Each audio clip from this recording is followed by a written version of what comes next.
You're a lawyer, a renowned one. Talking about the military here would seem as if you're not a lover of democracy. Look, I am saying that the incursion of the military will be an act of God to save Nigeria.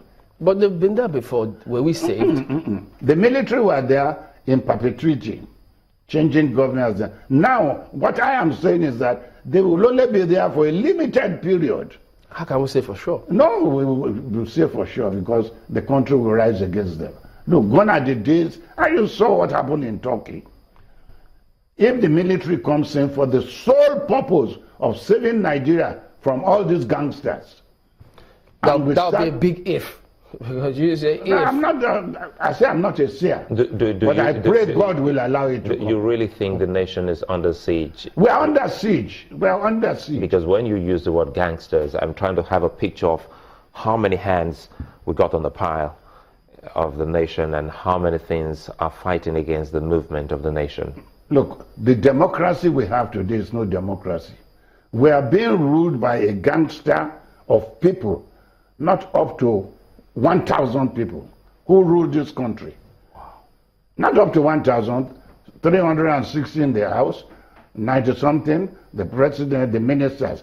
They are ruling this country. You and I know nothing. We can't do anything. We can't change anything. But we have our representatives in the National Assembly. How do you remove them? And that is why we're talking about this. Have you ever removed one? Have you ever removed one since the 17 years they've been there? I think Gondo tried. I think Gondo succeeded. I don't know about that. You are the people who should know. Look, we have to change this system. And if God says to change it is through the military for 2 years, let them come, we change it. Okay, now let's put it. Let me say this. When Jonathan started here in this program, when he started that his conference, national, I said it here that it was going to fail because there was no legal basis for the adoption, and it happened, it failed. If we can have a referendum today and ask the people, do you want a parliamentary system or this thing? But who is going to start it?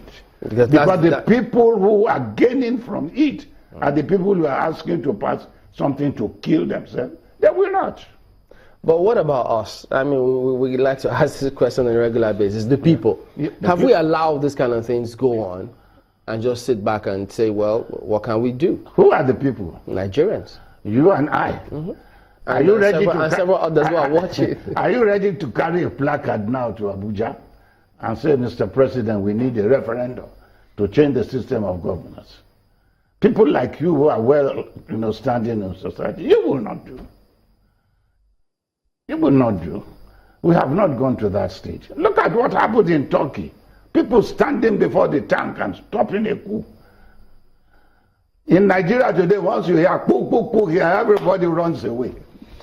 Everybody runs away. I'm trying to have a picture of what you've painted, which is very, very gloomy and scary, and really not a good picture, especially as we move towards 2017. Already in the papers, some people have started talking about 2019 when we're still very much in 2016, and we are also in recession.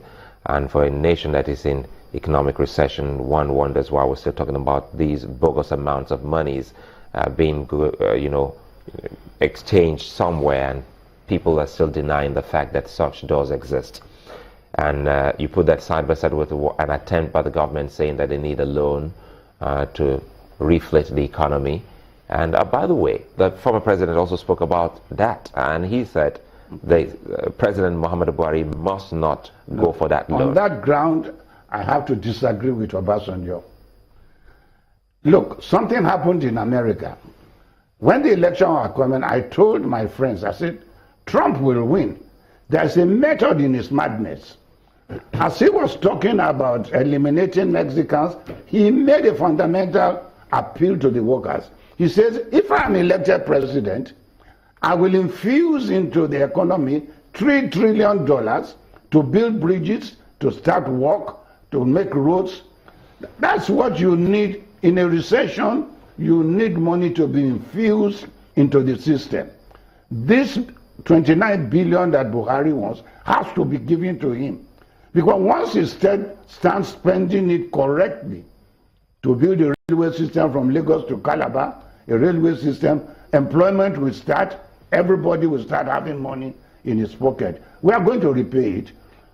Obasanjo started borrowing in Nigeria, but to his credit, he did many other good things. Let me tell you what he did. The excess crude fund.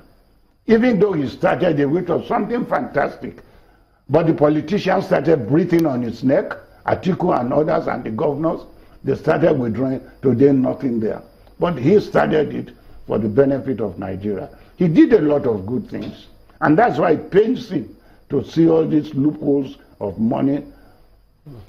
You know, Mr. Clarke, one group of people who a lot of Nigerians think if they were to really stand up that our democracy will be enduring, will deepen, is members of your profession, the judiciary. Many think they haven't actually lived up to the billing. We've seen, especially when it comes to political cases, how they conduct themselves. Look, let me be honest with you. As a lawyer, in those days, before the advent of politicians in 1989, if I'm going to handle a case, knowing the facts and the law, I know I'm going to win it. But today, even if the law is on my side, if the facts are on my side, I don't know what I'm going to meet with the judge. That is how bad it is in the judiciary. And what has caused it, you can't blame the judges alone. They have been influenced by the politicians. It takes two to tango. But why did they allow themselves? That is the society we are in. If they don't take from you, the other man is going to give them. They pester them. The politicians have bastardized everything. They could, look, I'm bold enough to say it. I was to handle a case for a group of governors. You know what they were telling me? Mr. Clarke, payment of your fees is not a problem, but how much to pay the judges? It's as bad as that. Wow. It's as bad. These politicians, they have spoiled the system. It's as bad as that. It's not how much to pay you lawyers, but for what to pay the judges. So you can see the situation we are in this country. Judges are human beings, but when politicians go to meet them in the night, you know what is happening. They are human beings. But it's not irredeemable, is it? It's not redeemable. Go back to a system that will not make materialism the height of your profession. But with this system, we can make some changes and still be on a good footing, can't we? Who can alter your constitution? It's the members of the House. And they are the people enjoying it. They are. You don't know what it means. I know somebody in 1989 who could hardly feed himself, went to ordinary House of Representatives. Today is a multi-billionaire. For serving 3 terms in the House of Representatives and now in the Senate, he rides the best cars in Nigeria today. And you'll be wondering, it's a profession now. Every young lawyer does not want to work now. He wants to be a politician. Everybody wants to be a politician because it's easy to make money there. You know, without, there must be a change to all of this. And I'm asking the question, if we say we still fall back to the National Assembly, which is very scary. You say they definitely would want to take a look at what they're doing that benefits them. Then how best can we truly help the nation? How can we, as the constituents, talk to our own representatives and make them Okay, see? let us speak frankly. Yes. Let us look at the normal way of doing things. We have to prevail on Buhari to ask for a referendum first from all Nigerians. Do you prefer this system that has created problem? 80% of the money of the country goes into maintaining this system of governance, or you want a system of governance parliamentary? Then if Buhari agrees and we do that referendum, it has to be passed by the House, approved by the National Assembly. That means changing their system of governance. Do you think they will do it? They are the people benefiting. They cannot kill themselves by their own hands. So as I said, God will intervene. As a Christian, I believe God will intervene. But as a realist,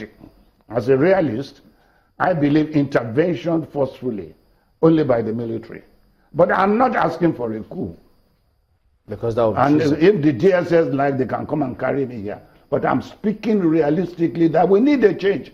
However manner God wants the change to come, let it come. Okay, it could We be are fed up. from the presidential system to a parliamentary system. You think if we can Thank achieve you. that, that will work for It us? will work for us. There will be accountability. Members of the National Assembly will be accountable to the House there.